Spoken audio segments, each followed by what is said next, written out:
It's now up to the states, the question of whether or not abortion will be legal or illegal. Let me take you through what we know about the state laws. Here in Texas, there is a trigger law in effect which makes abortion illegal in the state 30 days after the Supreme Court makes a judgment. Texas Attorney General Ken Paxton said yesterday abortion is illegal in the Lone Star State. But what about the states surrounding Texas? Louisiana, Arkansas, Oklahoma all have trigger laws as well. Meanwhile, in New Mexico, it is still legal, and the state does offer late-term abortions. But let's zoom out just a little bit more. Mississippi also has a trigger law. The one abortion clinic in that state, nicknamed the Pink House, which was the clinic in the center of the case the Supreme Court decided to take up, is closing its doors.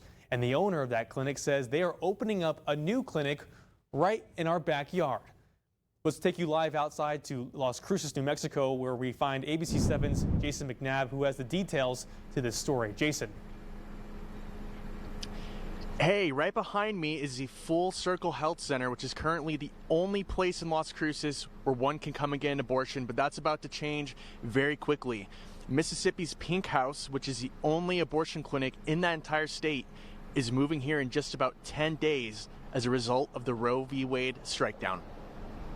The U.S. Supreme Court's overturning of Roe v. Wade has essentially set up the banning of abortion in 13 states with so-called trigger laws, which are abortion banning laws that take place 30 days after the Roe overturning. Texas is one of these states, and protests took place yesterday statewide, including downtown El Paso. Women from Texas will have to look elsewhere for abortions, with New Mexico being the closest state available that offers them. Mississippi is another state banning abortion, forcing their only clinic, the so-called Pink House, to stop operating in the state. Dorinda Hancock, a worker there for years, spoke of her disappointment. And these people have given their time and their energy selflessly for all these years to do this. And now we're going to say goodbye very soon.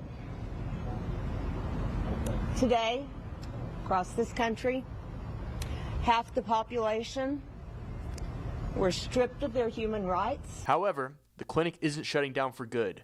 They've instead decided to pack up and move over 1,000 miles west to the city of Crosses, with their main mission being to assist women in nearby Texas. This has sparked conversations about a phenomenon called abortion tourism, which is when women travel to other states to receive an abortion. I spoke with Las Cruces councilwoman Joanna Bencomo about this, and she's embracing what's to come. Of course, I hope that anybody who is coming to our community in southern New Mexico, that they become part of our community, that they build the relationships necessary here in our community in order to have a thriving abortion clinic. Now, once again, we reached out to the Jackson's Women's Health Organization to see where in town they're going to open up this new clinic, but they declined to comment. They stated as well that this is going to be the closest abortion clinic to both Texas and to Mississippi, even with that being 1,000 miles away. Reporting in Las Cruces from our New Mexico mobile newsroom, I'm Jason McNabb, ABC 7.